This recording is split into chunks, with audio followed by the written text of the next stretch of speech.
Okay, welcome everyone in the room and also over at Zoom to this CSI seminar when we are going to deal with imposter syndrome.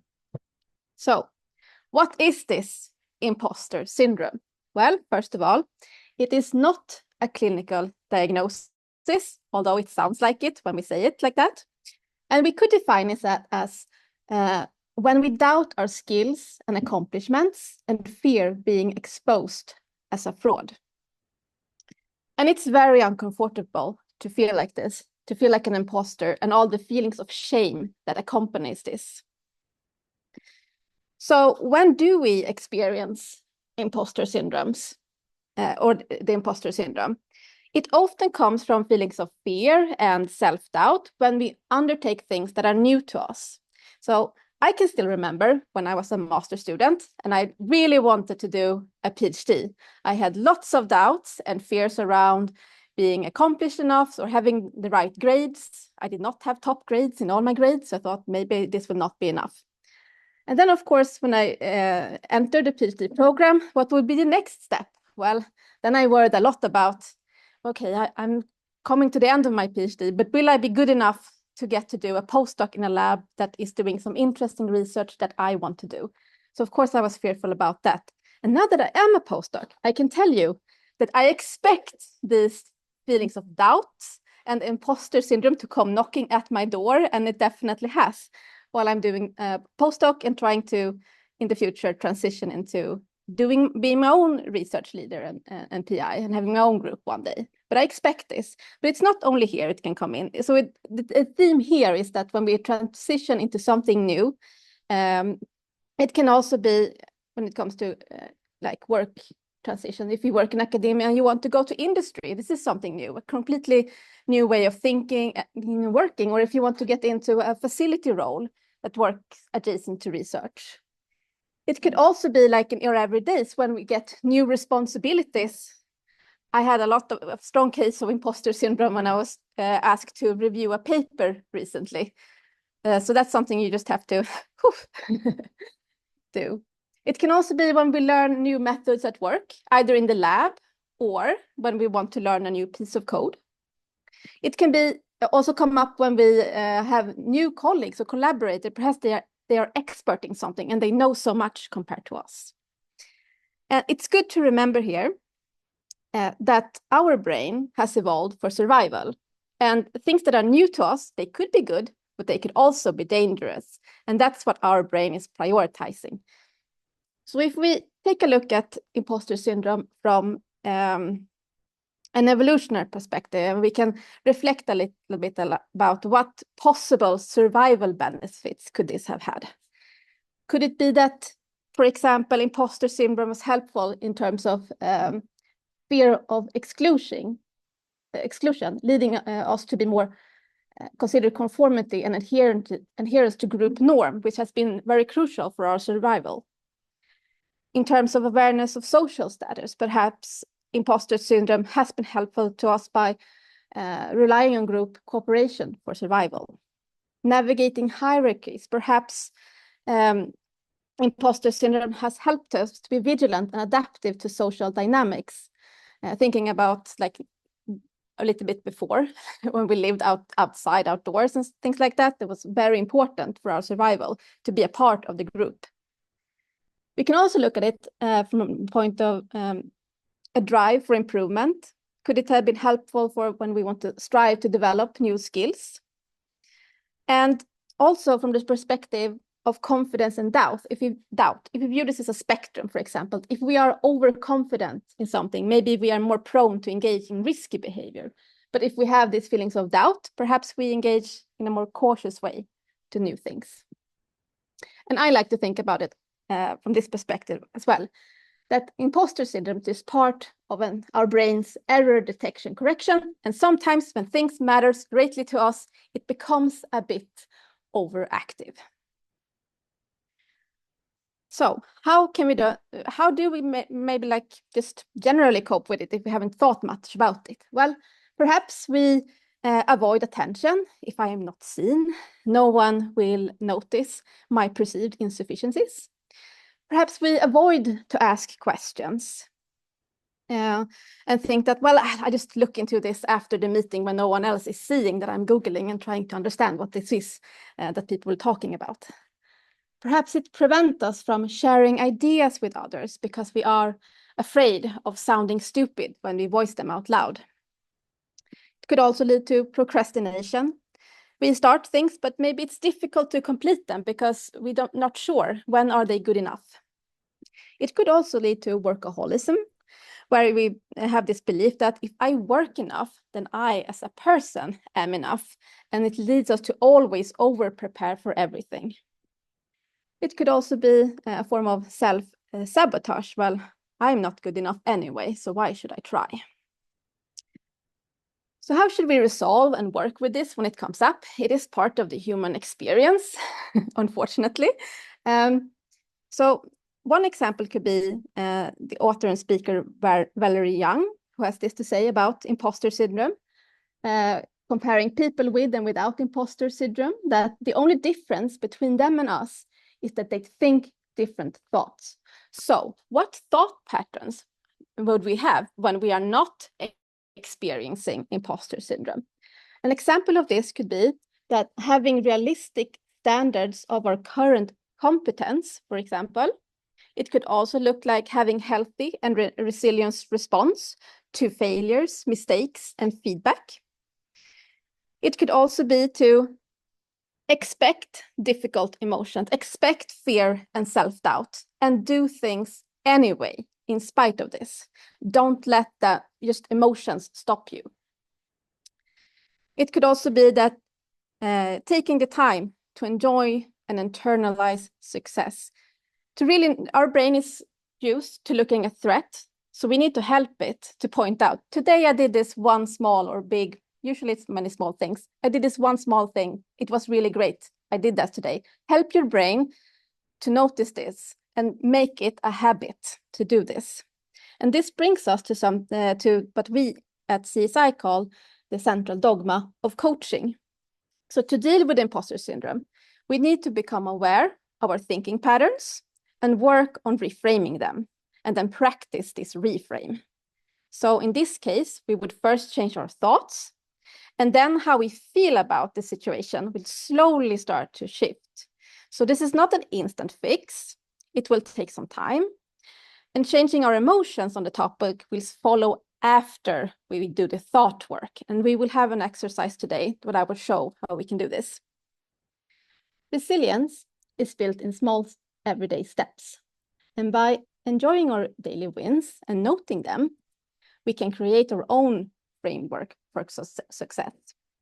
And it's all about intentionally tuning our brains into habits that are helpful to us. It is just like repetitively lifting weights at the gym to become stronger. We need to repetitively think these reframed thought patterns that are helpful to us.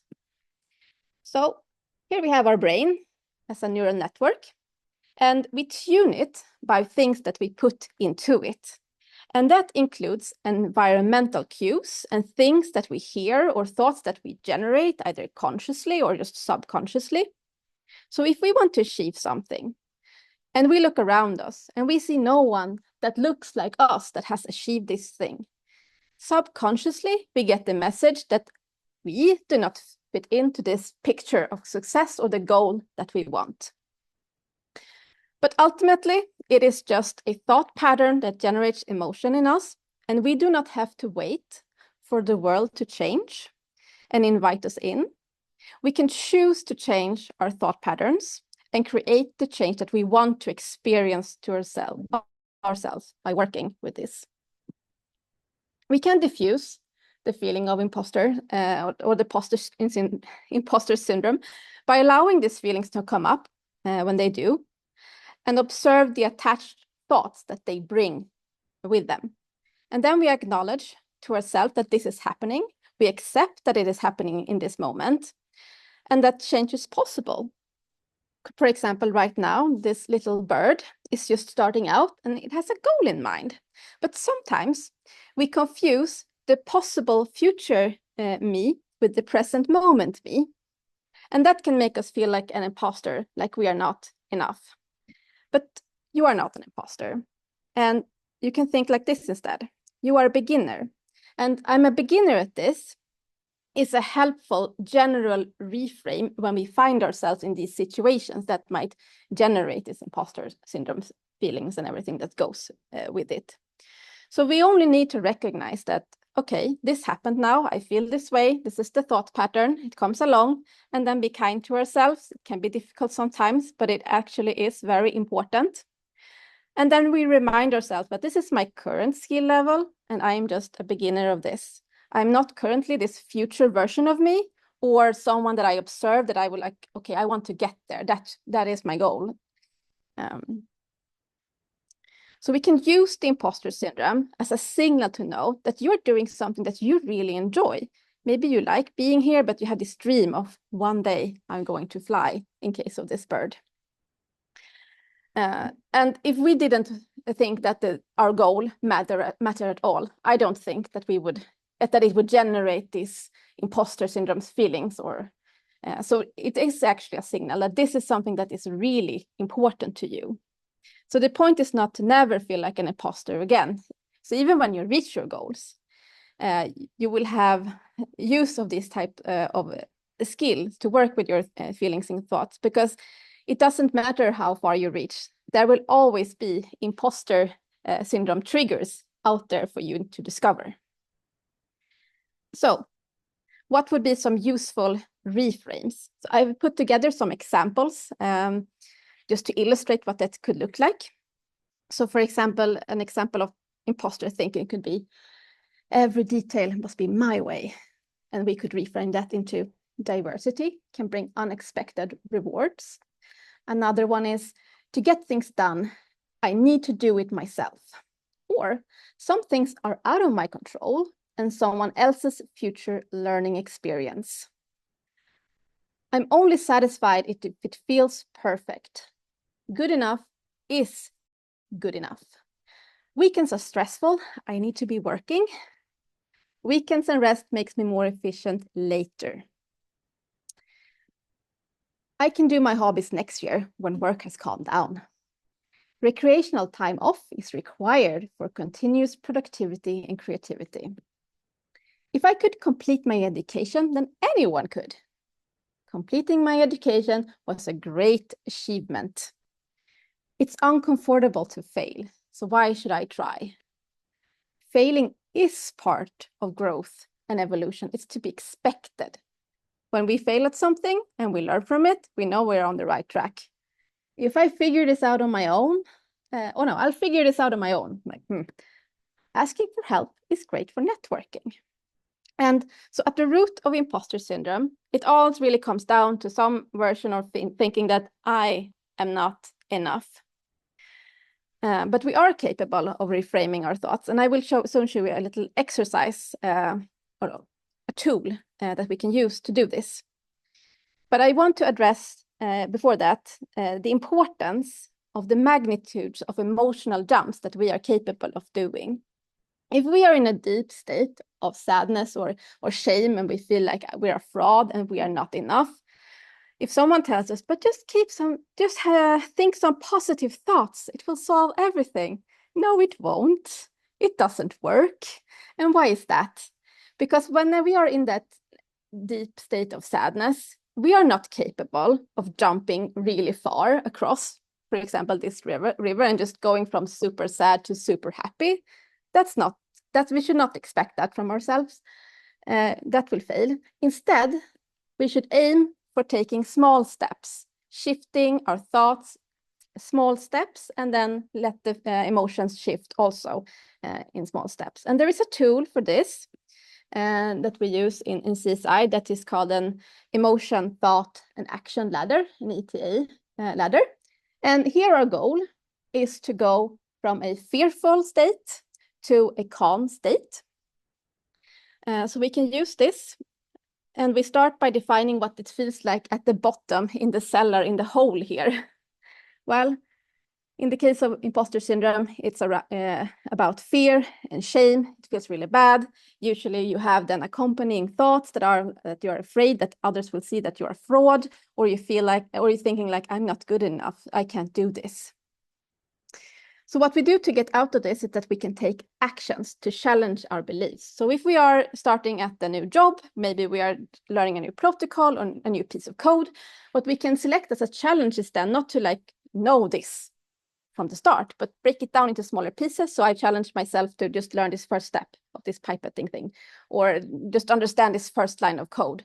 And then when we overcome it, we create proof that we actually can do this in some form or another. And when we work with it like that, we can then look at the next step here, which would be, okay, something that is less bad than fear and shame could be then like feeling anxious. So we don't want to jump to like, yes, calm and peaceful and everything is great, but something that is less bad or more neutral on this topic, and that would be feeling anxious. And to get here, we can use this reframe that I keep thinking that I am a fraud, or I keep thinking that I am not good enough. And there is a huge difference between believing that you are not good enough or observing that you are thinking that you are not good enough. You create this distance between yourself and the imposter syndrome. And it's a very crucial step. And then you just keep challenging whatever you are most afraid of not being good enough. Create a little challenge about that you can overcome, and create more evidence that you actually can do this. And with time, we will maybe start more neutral, start feeling a little bit better, but sometimes things will always come up that is a challenge. So, and when we have gotten to this stage, we could have used a reframe that just, well, sometimes I only feel a bit worried. And then whenever doubt comes up, we use this reframe until it feels like natural to think that way. We don't question it that much. And it's also important here to show compassion toward our progress, that we do feel better about some things that we have, some challenges that we have overcome. And then perhaps we start to feel good most of the time. It's not like it's a fixed state, our emotions, they fluctuate, but most of the time perhaps we start to feel good. And then we are perhaps able to use this reframe. It's just thoughts. I have evidence that I can do this. I've collected lots of evidence here with all the challenges that I have presented to myself. And then just keep on finding these challenges, specifically for things that try to for doubts that creep in. And when we do find ourselves being mostly peaceful in this new position that we are in, practice noticing that, because that's not really a habit of our brain. It's just looking for danger. So just when we have come to not feel imposter syndrome about something that we felt about it before, just when it comes up again, like this situation, like notice that, yeah, actually, I feel good about this. It's no big deal anymore. So just help your brain to notice this. It needs that help. And then just remind ourselves with self-care by doing this. Well, I feel good about this now. I don't have imposter syndrome about this specific thing anymore.